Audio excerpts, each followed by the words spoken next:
కృష్ణం వందే జగద్గురుం. జై శ్రీకృష్ణ.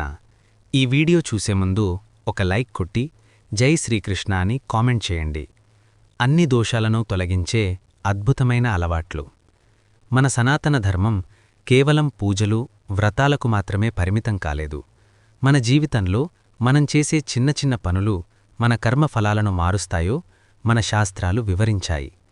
జాతకంలో గ్రహదోషాలున్నా, ఇంట్లో అశాంతి ఉన్నా, ఆర్థిక ఇబ్బందులు వేధిస్తున్నా మనం పాటించే కొన్ని అలవాట్లు వాటి అన్నిటినీ తొలగించగలవు.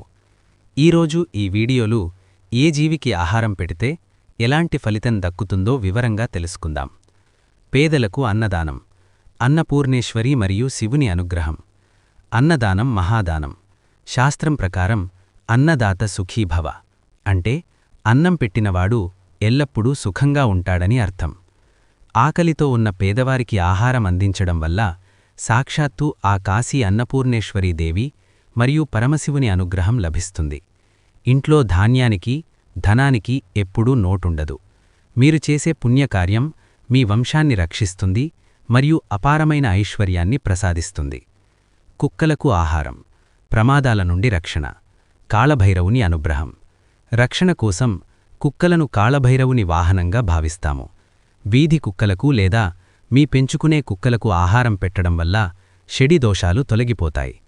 ఫలితం ముఖ్యంగా ప్రయాణాలు జరిగే ప్రమాదాల నుండి ఇది మిమ్మల్ని రక్షిస్తుంది. ఆకస్మిక భయాలు, శత్రుబాధలు తొలగిపోయి జీవితంలో రక్షణ లభిస్తుంది. చేపలకు ఆహారం. చేపలకు ఆహారం వేస్తే గృహశాంతి, కుటుంబ సౌఖ్యం. చేపలు విష్ణుమూర్తి యొక్క మత్స్య అవతారానికి ప్రతీక. చెరువులో లేదా నదిలో ఉన్న చేపలకు నూకలు లేదా చిన్న చిన్న ఆహారపు ఉండలను వేయడం చాలా మంచిది. ఫలితంగా ఇంట్లో అనవసరపు గొడవలు, మనస్పర్ధలు తగ్గి కుటుంబ సభ్యుల మధ్య సఖ్యత పెరుగుతుంది. గృహంలో నెగటివ్ ఎనర్జీ తొలగిపోయి ప్రశాంతత నెలకొంటుంది. పక్షులు మరియు మూగజీవాలు ఆహారం వేస్తే ఆర్థిక ఇబ్బందుల నుండి విముక్తి కలుగుతుంది. రుణ విముక్తి. పక్షులకు గింజలు వేయడం, జంతువులకు గ్రాసమండించడం వల్ల మనపై ఉన్న కర్మభారాలు తగ్గుతాయి.